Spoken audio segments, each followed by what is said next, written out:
Hi, Ben Norman here, and today I want to talk about User Journey 2.0.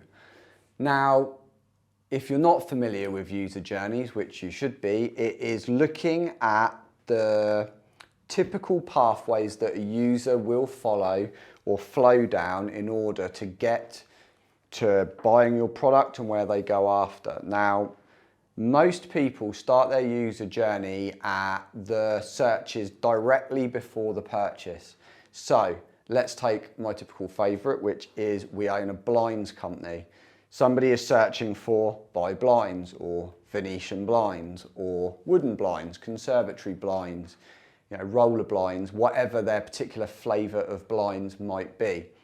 Now, this is the typical place in which the user journey starts for that company, and they will map out the user journey from that point all the way through till sale.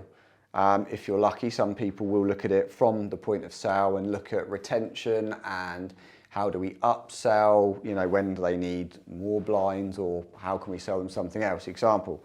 So that's a typical user journey. Now, when I say user journey 2.0, what I mean is instead of looking at that user journey and starting it from the point in which they become aware of the need for your product or service, in this case blinds, step it back even further down the journey into this unaware stage.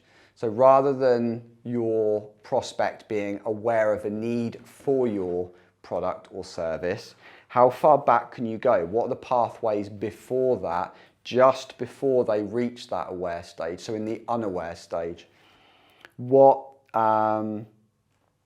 actions or what scenarios lead them to that point? For example, they've just broken a blind. Well, they don't know they need a new blind yet. Maybe they're looking to fix their blind. Maybe they're looking how to fix a broken blind slat, I don't know. Or somebody's moving into a new build house. New build houses, unless you're buying a show home, typically don't come with blinds or curtains.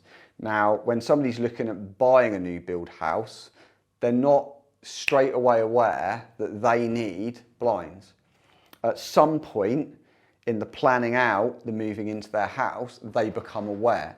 At that point, they then go about their task of looking around to find blinds. Now, at that point, when they start looking for blinds, that's the search. That's the start of most people's user journey, and those searches have a certain value. So everybody goes to try and rank for those terms and do paid search and paid social around those terms. If you capitalise and look at targeting people before they're aware of a need for your product or service, you can capitalise on this unaware stage. Now, if you can find ways to target in this stage, not only is it cheaper, but you're also going to get to this prospect before they even have a chance to look for it. So they're not going to be exposed to your competitors. You're already there at that part. You're already helping them.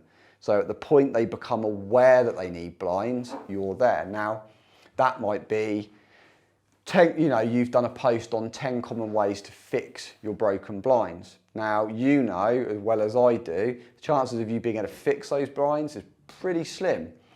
As we're reading this guide and going through trying to fix blinds, they then become aware, I'm not going to be able to fix these, I need new blinds. Oh, hang on, look at the site I'm on. It's a blinds company, I'll get a quote. They're already on your site, they're there. You are there at the point they became aware.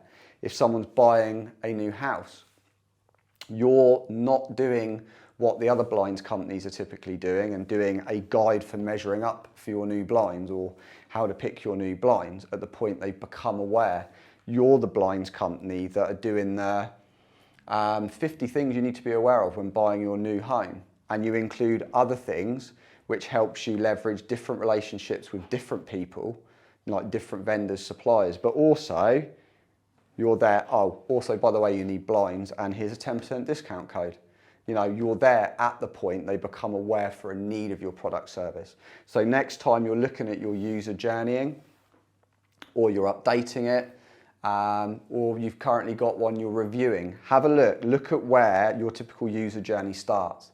I'm I'll probably guarantee you it starts at the point that that person becomes aware of a need for your product or service. So look at expanding it back and the different pathways that lead them to that realization that they need it, and find ways to get to them before they hit that aware stage, and you will make your conversions a lot more profitable because you're not competing at this point, you're getting to them before. So not only are your paid costs going to be less, but also there's no competition in the running here, it's just going to be you.